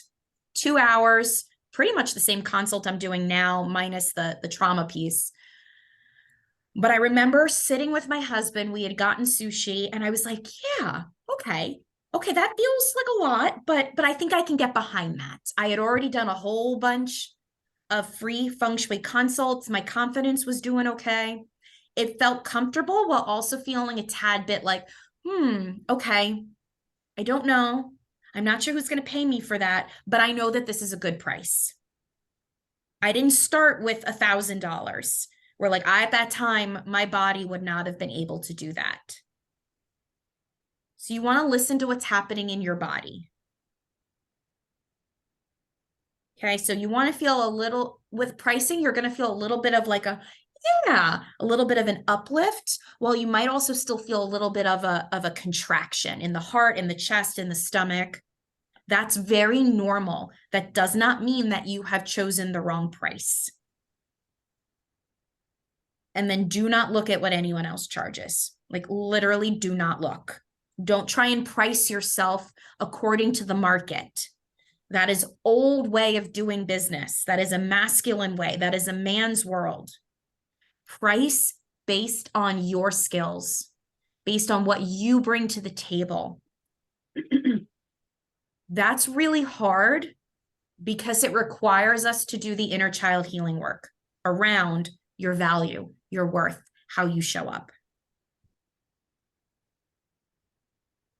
Questions with this? Well, I have an example, I guess. So I've been thinking about, with these 5 feng shui consults, if I had charged for them, how much would I have charged, and like how much could I have made? Because at the same time, this last month my interior design stuff kind of petered out, so I had a really slow month. And I saw there was a human design person I was looking at on Pinterest, and I clicked in to see what her offers were, and she was charging like $120 for a reading. So I was comparing myself, but I was like, oh, with all this content I just saw she has out there, that seems way too low to me. And so that to me was a good sign, like I feel okay with higher than that. Okay. So do you do any kind of like gut checks like that, like saying them out and just see how you react? Exactly. I mean, what you just said is, just minus the piece of looking at somebody else, because everybody's going to price according to where they are with their money stories. People price based on their own money wounds. That's why it doesn't work to look at somebody else's pricing. I remember looking at Amanda Gibby Peters, and she was charging $1,000. And I remember like almost doing a spit take because my body just reacted so deeply. And then of course I went off on a little spiral of like, oh my God, nobody's ever going to pay me that much. So that's why, because you never know what you're going to see on somebody else's website. So that's why I say like, just don't look, but do your own internal check. Ask yourself, what would I charge for this? Whatever number your brain comes up with, don't react, just write it down. That's how I price. So when I was pricing for this, I remember asking myself, okay, well, how much do I think this is? This is new to me. I've never coached in business before, but I know I have a lot to say. And my brain kept saying 777. And I was like, really? That feels low. Okay, so I wrote it down. So I just wrote 777. And then I started playing around with a higher price. I was like, well, what if it was 1,200? And my body couldn't get behind it. It just felt wrong in my system because I wasn't there yet in my own money stories. So that's what I priced this as. And I just went with it. And the more you just go with what your brain is saying and you don't make it wrong or right, whether you think it's too high or you think it's too low, those are your money stories. That's your own internal conditioning around money that's saying too high, too low. Ask yourself, see what number pops up. Your body knows, and just go with it, knowing that you get to then do this offering multiple times and you get to raise your prices. Some of my first coaching clients, I did 4 sessions at $444. That's like $100 a session. And they were having explosive wins. The girl I told you guys about last week who went on to then sell her business for $500,000, she booked in with me at 444. And then I got a little angry because I was like, wow, I got her so much fucking value and I am undercharging myself. So then I increased my price significantly because then I got to see my value, because I could not stand up and with my coaching right at the start being like, I'm $3,000. Like I couldn't do that. So I had to start where I was comfortable. And then as soon as I started to see my value, people doing great, I got more confidence. Then I was like, okay, I'm gonna raise it every couple of clients. $50, $100, $300, whatever felt good. There was no rhyme or reason to it. That's the challenging thing about pricing. It's the hardest and the easiest thing. There is no rhyme or reason. How's this landing? I know that's like super frustrating because I'm basically telling you to listen to your intuition and not giving you like solid structure, because there is no solid structure. I did a workshop last year with a local business, and the woman who owns it she is like so sweet. I love her to death. And she has so it's a business that she sells crystals and she does tarot cards and all that. So she is also a feng shui consultant, but she doesn't do consults. She went down that path. But when I suggested a price for the workshop, it was she was going to talk about crystals and I was talking feng shui. And I suggested a price, and then she's like, oh, no, that's too low. And she was giving me all the money because we were hosting it at her store. And she's like, I just want to get people in, and they always buy stuff after. Yeah. Anyway, I went with what she suggested, but it never, ever sat well with me. I always felt, and we didn't get a huge crowd. Like I had like 4 people, I think. And it was a lesson to me in, like, again, standing up for yourself. And I could have said to her, and she would have been fine, I'm sure. Or like I let her drive, as opposed to like going with what felt good to me. And I always felt like a bit icky promoting it and all that, just because I felt like it was just too much. And so it was, like I said, a good lesson. And from now on in, I know that I am the one who's going to dictate the price. And like you said, sit with it as to what feels like a little uncomfortable, but like still you can feel okay. And yeah. So like everything's a lesson. And that was that lesson. Now you know. Yeah. And you bring up a good point that even if it's too high and your body can't get behind it, then it's not energetically clean. And then you don't promote your own thing because it feels wrong in your body. The same thing goes for if it's too low. Where with my client, where I was like, wow, I am massively undercharging myself.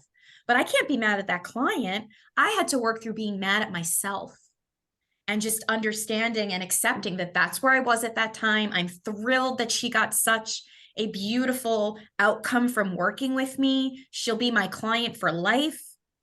And I got to move forward now. And it's just one of those times where you just accept either end of the spectrum, wherever you land. But that pricing has to come from you. You can't have anybody else tell you. You might even still get people who are like, and I don't think anything is wrong with exchanging services when you're starting out. I don't think there's anything wrong with doing free or exchanging services. Somebody does something for you, you do something for them. But like now, I don't exchange my services. I had somebody reach out the other day inquiring about decluttering coaching. I sent her the price. And it was very clear that I gave her the personal voice message, like I tell you guys to do.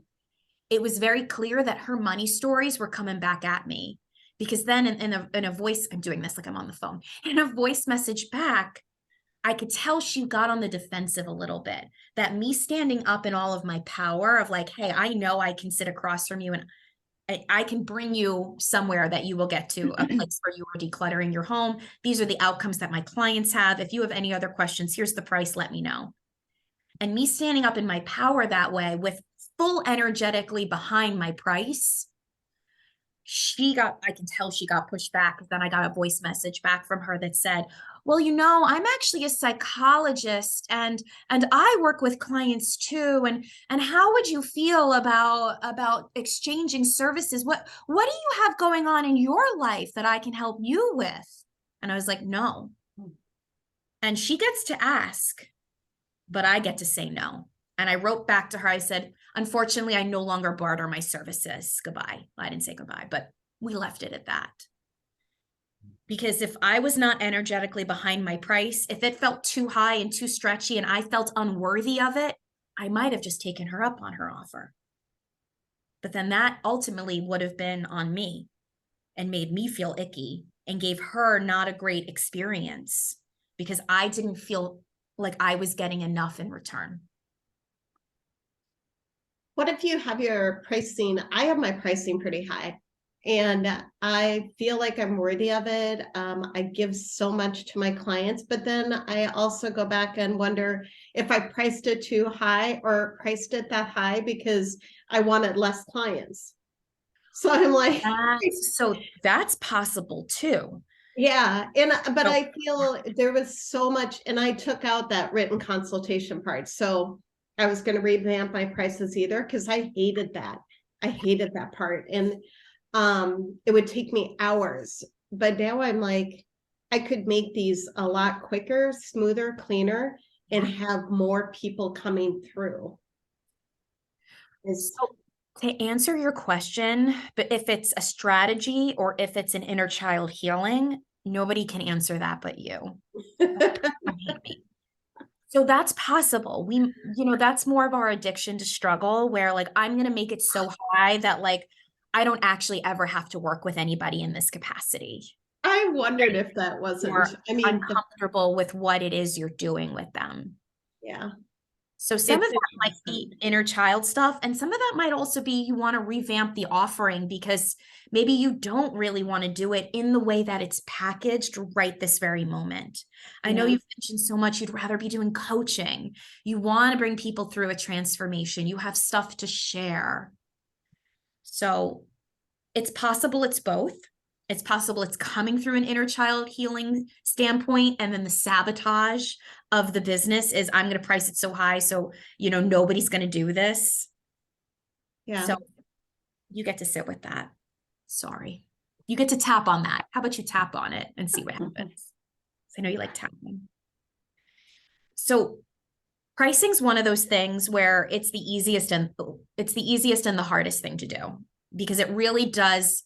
It's an intuitive muscle that needs to be cultivated, and you will fail at it multiple times. That's just how we grow, how we figure out what is right for us. And that's how we actually then do get to stand behind our prices. We're like, I can stand behind my price now with that woman and be like, I don't barter now, especially with somebody I don't freaking know who's like, well, I'm a psychologist. No, sweetie, we don't do that here. But I was not going to be able to do that unless I went through those multiple trial and errors of like somebody doing so well and I charged so little. So I got a little angry, of me just increasing my prices for my coaching little by little by little. So you got to start with what feels good, but what feels just a tad outside your comfort zone. And then you increase it. That way you don't freak out your body. And everybody's pricing is literally their own money stories come to life. So don't worry about anybody else's pricing. If they're doing more, if they're doing less, there is no market. Don't worry about well, I can't be higher than the market. I think that's bullshit. None of us do the same type of feng shui as each other. So if somebody's looking for D, they're not going to want to buy me. I don't talk specifically about autoimmune. D does. So they don't want me, they want D. So you can't compare us. Even though we're still doing feng shui under this umbrella, I do something very different than what each of you do. So there's no cost comparison. We're not all selling the same damn cookie, right? Even though it's feng shui, you are bringing in your own feng shui brilliance. I can't speak for any of you. Susan, I can't speak for your yoga. Marsha, I can't speak for your human design. Dee, I can't speak for your autoimmune. So you get to price because you are 1 in a million. You are completely unique in this world in how you apply feng shui for your people. So there is no comparison. You are standalone. How are we feeling? It's a good reminder. I think one of the things that happened for me with my work situation was I was starting to get resentful, and that was like a key. And anytime, I'm resenting doing something for whatever price, I realize that that's like I have to deal with that, and I'm probably pricing myself too low. So that's always a good indicator. Very good indicator. Resentment. Even if you start to like get a little pissed off at your client or get a little upset at your business, that doesn't mean you're failing. That means your value, your worth has gone up, but your business hasn't followed suit. And so now you're up here and your business is down here and you're looking down and you're like, wait a tick. So you got to bring it up. You go up, business goes up.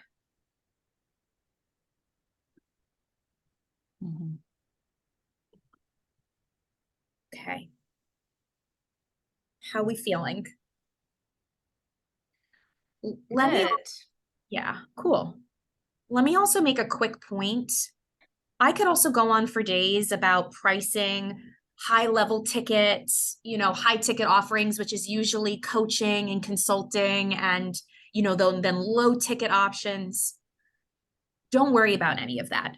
Just start pricing. You will see people, and it's not bad strategy to have a high ticket, medium ticket, low ticket, but you don't need to worry about any of that right now.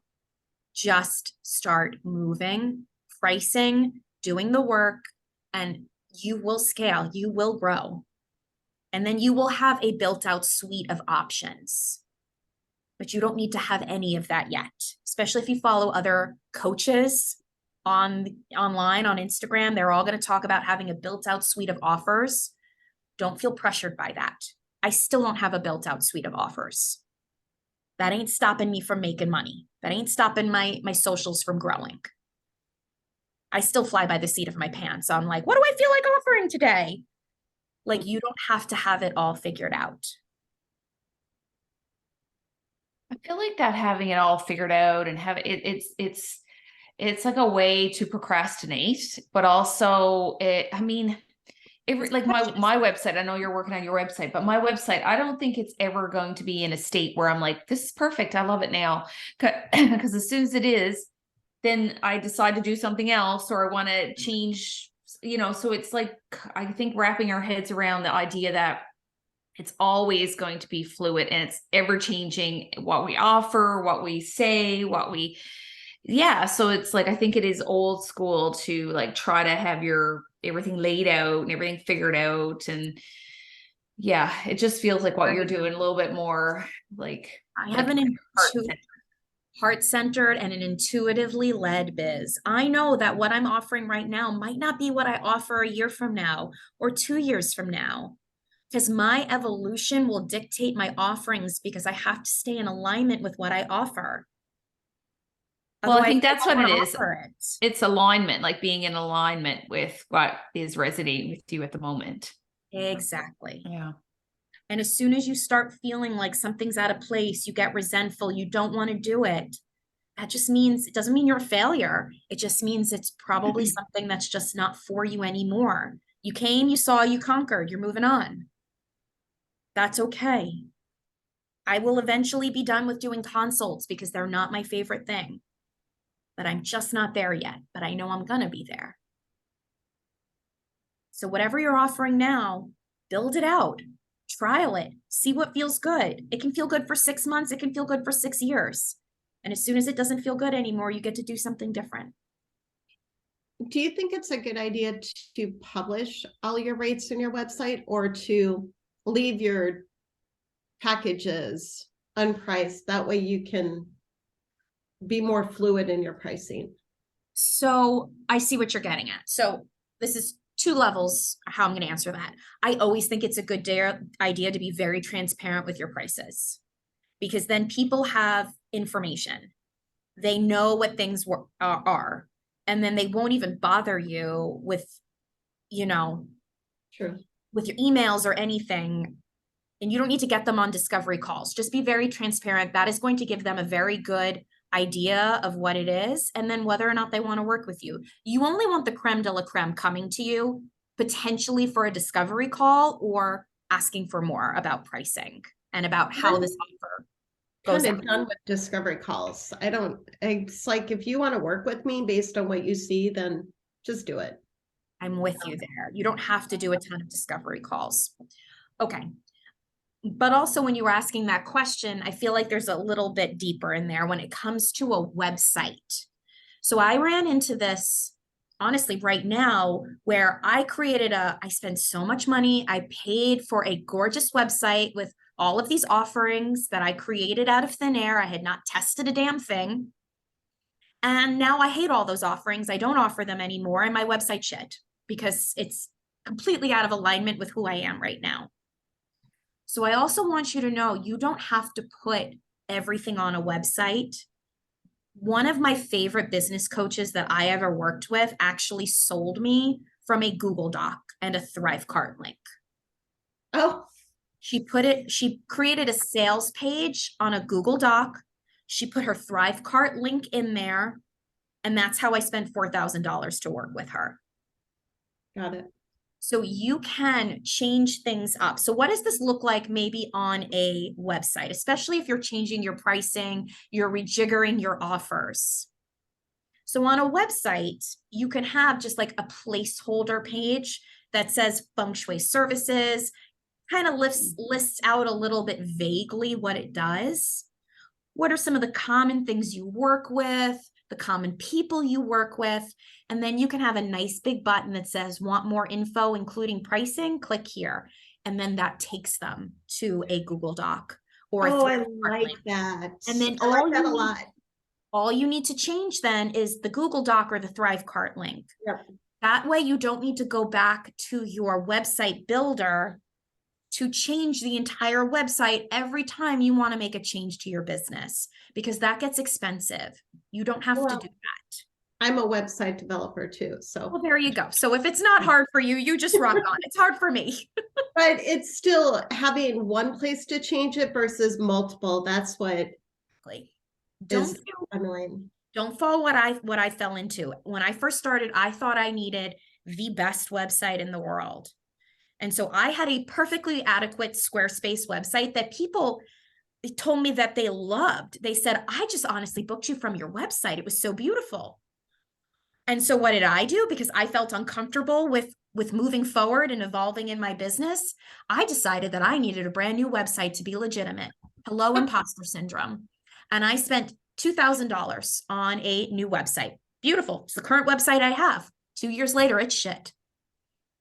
So you don't have to have the perfect website at all times. Have placeholder pages, and then take them either to something that is more flexible and easier for you to maintain. I love that. Link, get them on your email list, and then send them an email that has all of the information. This can be so much easier. All right. With that, I've got to go and put on lipstick for my board meeting. Let us know what spot you end up with. Yeah, so I was gonna I say, know, put it I'm in the. curious too. All right, you guys, thank you. I appreciate you all. Yes. Thanks. Bye, Dee. Bye. Bye. Good luck. Thank you. Yeah. So any question with pricing or how to get it on your website, thoughts on that? See if there was anything else I really needed to. No. Okay, we were done. Okay. Um, Yeah. So since you are actively using your website, when you do these changes, you just change it in your, hi, you just change it in your links and stuff, your Exactly. sales page. So right now you're gonna laugh. I don't even have a sales page. I just said to everybody to create Google Doc sales pages. I don't even have those. I need to make those because I'm actually really tired of giving everybody personal voice messages because my business has now changed. I have such a larger audience. I can't be in my DMs every single day. I had like 40 DMs at one point. I cannot be in my DMs every single day because it was taking too much time. The last 2 weeks have been nutty.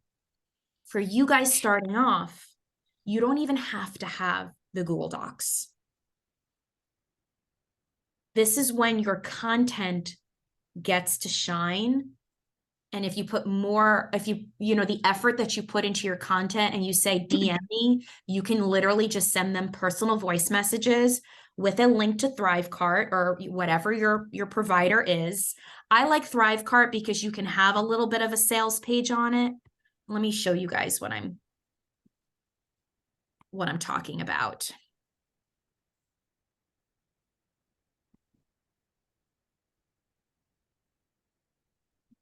So I did add a link in Facebook to Thrivecart. So this is honestly my sales page right now. It's really not a sales page for my feng shui consults. It's literally just a what you get. Some client testimonials. Put in your info, pay me now, please and thank you. And then a few little terms and conditions. I do have an actual contract I require everybody to sign, but I have a few terms and conditions just right here because I got burned on this, that people would pay me and then be like, oopsie, sorry, I overdrew my bank account this month. And I'm like, okay, that happens, but I don't want your money problems becoming my money problems. So I needed to make it very clear that all sales are final. And that you can't buy this and then come back to me 6 months later and be like, I want my service now. You have 3 months to use that service because my life moves on and your life moves on. If not, you have forfeited me that money, please and thank you. I'm going to get my nails done now. Doesn't mean I'm a bad person. It means these are my boundaries in my business so that their money problems and issues don't become mine. I only want clients who know that they need me and they need me now and they want to work with me now. And with these boundaries, I get those clients. I get the people who are like, done now, come on. Oh, you need a floor plan? Done. Just send me information. I'll get it done for you. It honestly, the boundaries is what brings you better clients. How do we set boundaries? We fail a whole bunch of times. We just fail. And the more you get comfortable with failing and you see it as like, you can start to see the opportunity and the behavior shift that's required in you within every failure or flop, the stronger those boundaries become within you. And then I say, all my consults are virtual, and here's why. And that's just it. My consults are virtual. I don't care if you live down the hallway from me. My consults are virtual. So this is what I like about Thrivecart because you can have a little bit of a sales page, but I don't even have them. They're actually on my list to, yeah. Tell me that again. So with the Squarespace Acuity, it kind of seems like I know I can connect PayPal. Mm-hmm. So it will let me pay through that. I think it kind of pops up a page like we were talking earlier about, like, I know it had the intake form so I could get birth dates and stuff right there. Floor plans if you wanted to.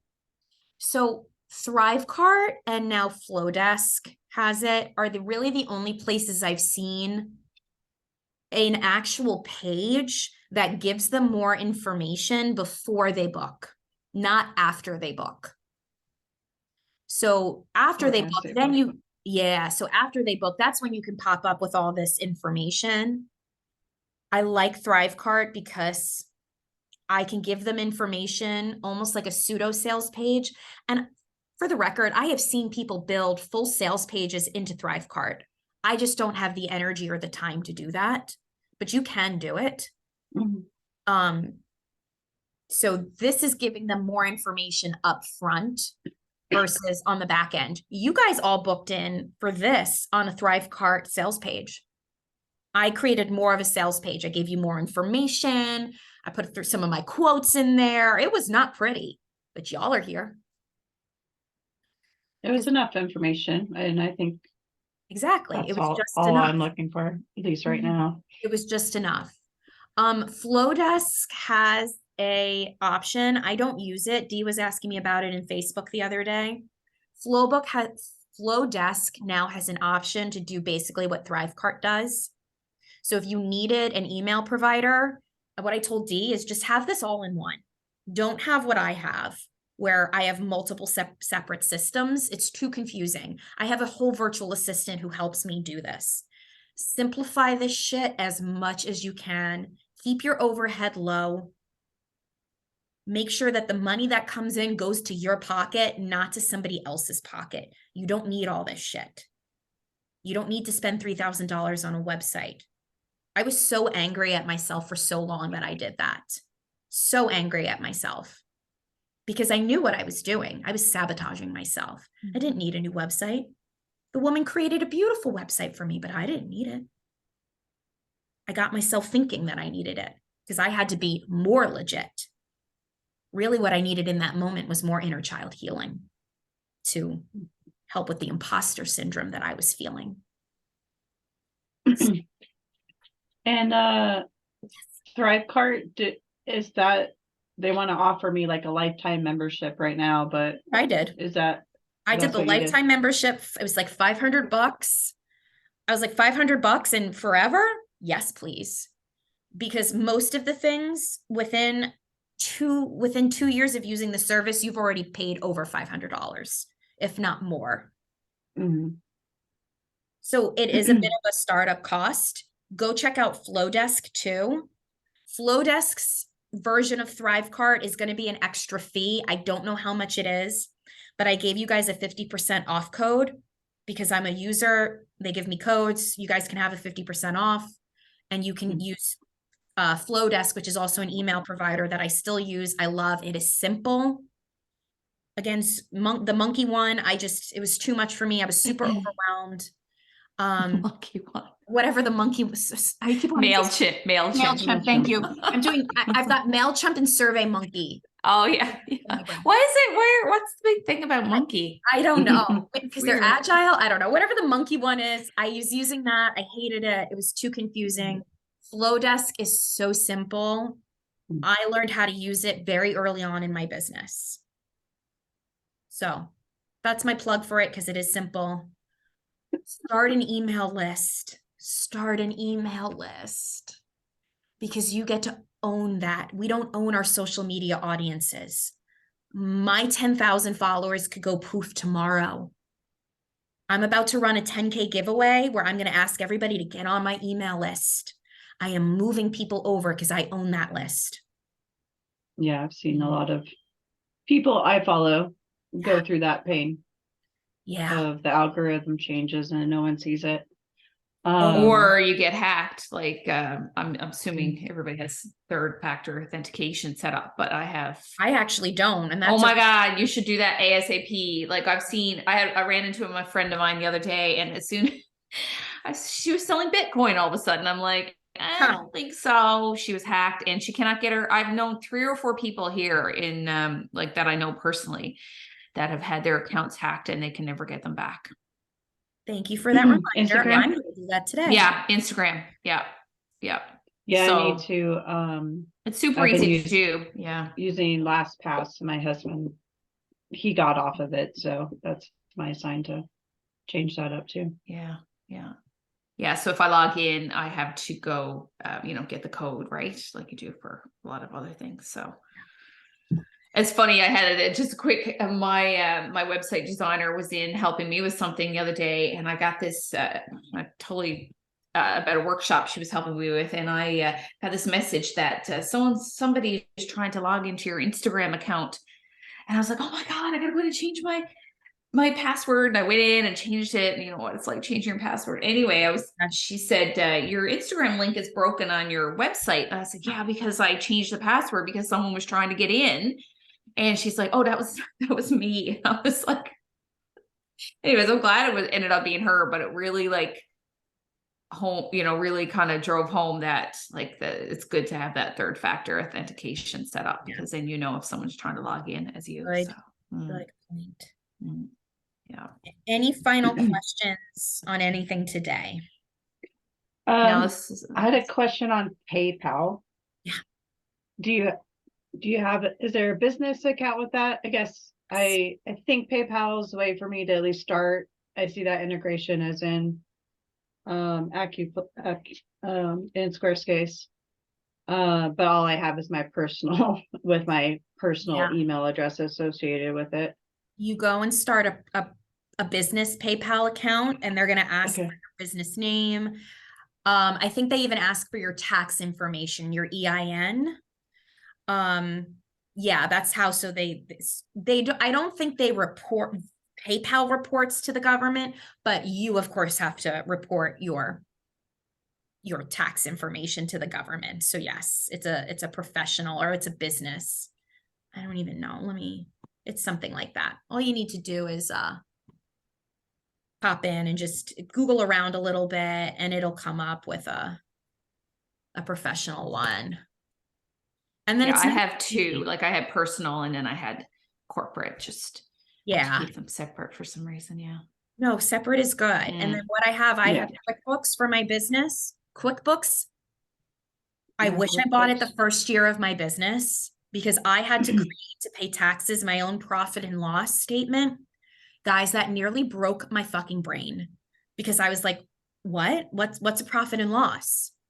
And like, I couldn't wrap my brain around it. And I'm pretty good with personal finance. And it's like, my brain just went. So QuickBooks, it's like $100. Even if you only make a couple $100 from your business this year, have QuickBooks, because you probably don't know anything taxes, but it's easier to have it all set up that way. That way you don't physically make a profit. I saw the Squarespace had some integration in it with it too. Like it looks like it might be able to send stuff to my QuickBooks. Exactly. So I can just you're gonna keep all my income in one place. I also have a personal credit card for the business. Yeah. That way it just keeps it clean. I want to be clear though, I don't have a business credit card. You can. When I was starting to do this, it was March of 2020, and credit was very hard to come by. I actually could not get a business credit card for whatever odd reason, even though I have excellent credit. It was just a weird time. So I have a personal credit card that I only use for my business, which is fine too. That way it just keeps everything neat. It's linked to my QuickBooks. That way I can see how much is on my business credit card. I can see how much is being brought in. I can see about how much I am owed. I can see what's going out. I can manage my cash flow for the business. That way you can see, because it's very easy to slip into having lots of money go out and then not a lot coming in. It's very easy to do that. So a couple extra little tiddly bits. I have to run, but thank you so much. Yeah, this is awesome.